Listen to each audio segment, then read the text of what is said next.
Operation లేకుండా మోకాళ్ళు మరియు నడుము నొప్పులకు అత్యాధునిక చికిత్స డాక్టర్ భావన హర్వాని గారి ఆధ్వర్యంలో ఆర్ఎఫ్ఏ మరియు ప్లాస్మా పద్ధతిలో చిన్న ఇంజెక్షన్ తో పరిష్కారం. Hospitals road number 12 Banjara hills. KCR హయాంలో రాకెట్లా దూసుకుపోయిన తెలంగాణ ఆర్థిక పరిస్థితి రేవంత్ పాలనలో అట్టడుగుకు పడిపోయింది. కాంగ్రెస్ పాలనలో తెలంగాణ ఆర్థిక పరిస్థితి క్షీణించడంపై కాగ్ ఆందోళన వ్యక్తం చేస్తోంది. కంప్ట్రోలర్ అండ్ ఆడిటర్ జనరల్ విడుదల చేసిన తాజా ప్రాథమిక గణాంకాల ప్రకారం రెవెన్యూ వృద్ధిలో తీవ్ర మందగమనం, అప్పులలో భారీ పెరుగుదల కనిపిస్తున్నాయి. కేసీఆర్ నేతృత్వంలోని దశాబ్ద కాల బీఆర్ఎస్ పాలనలో వేగవంతమైన ఆర్థిక విస్తరణను చూసిన రాష్ట్రం ఇప్పుడు ముఖ్యమంత్రి రేవంత్ రెడ్డి పాలనలో ఆర్థిక ఒత్తిడి సంకేతాలను ఎదుర్కొంటుందని ఆర్థిక విశ్లేషకులు అంటున్నారు.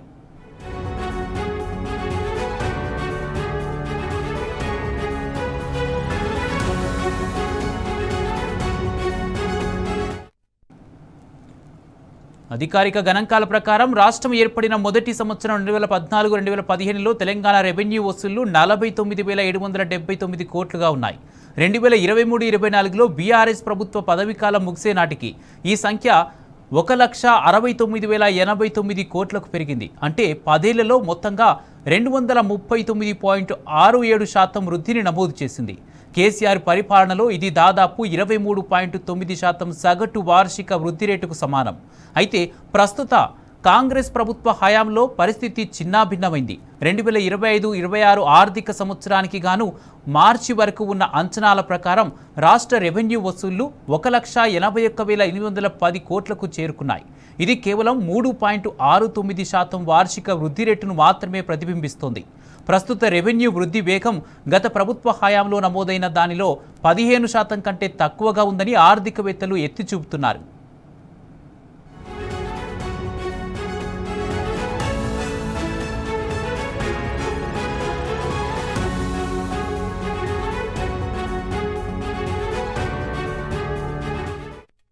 కాంగ్రెస్ ప్రభుత్వం తన సొంత బడ్జెట్ అంచనాలను కూడా అందుకోలేకపోయింది.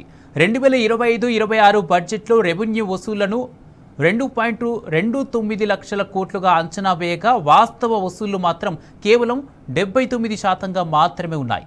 అదేవిధంగా రెవెన్యూ మిగులును 2,738 కోట్లుగా అంచనా వేసినప్పటికీ రాష్ట్రం 9,235 కోట్ల రెవెన్యూ లోటును నమోదు చేసింది. అదే సమయంలో అప్పులు విపరీతంగా పెరిగాయి.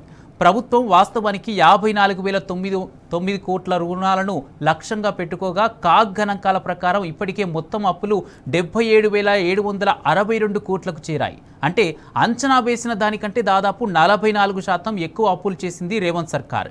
ప్రస్తుత ధోరణి ఇలాగే కొనసాగితే తగ్గుతున్న ఆదాయాలు, పెరుగుతున్న అప్పులు కలిసి సంక్షేమ పథకాలు, అభివృద్ధి కార్యక్రమాలపై తీవ్ర ఒత్తిడిని కలిగించవచ్చని ఆర్థిక నిపుణులు హెచ్చరిస్తున్నారు.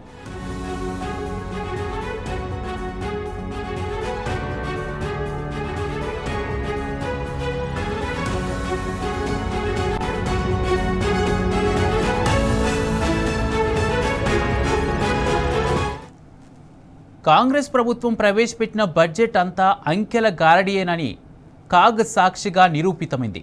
బీఆర్ఎస్ హయాంలో చేసిన అప్పులపై నాడు గొంతు చించుకున్న కాంగ్రెస్ నేతలు నేడు అంతకంటే వేగంగా అప్పులు చేస్తూ ఆ నిధులను వేటికి ఖర్చు చేస్తున్నారో చెప్పలేక నీళ్లు నములుతున్నారు.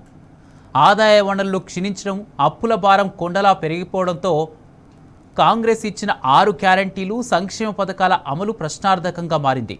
ఇదే పరిస్థితి కొనసాగితే తెలంగాణ భవిష్యత్తు అంధకారంలో పడుతుందని బీఆర్ఎస్ శ్రేణులు, ఆర్థిక నిపుణులు తీవ్ర ఆందోళన వ్యక్తం చేస్తున్నారు.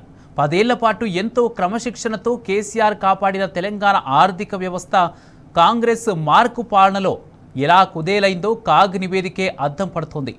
ఆదాయం పెంచడం చేతగాక కేవలం అప్పులతోనే కాలం వెళ్లదీస్తున్న ఈ ప్రభుత్వంపై ప్రజలతో పాటు ఆర్థిక వర్గాల్లో తీవ్ర అసంతృప్తి వ్యక్తమవుతోంది.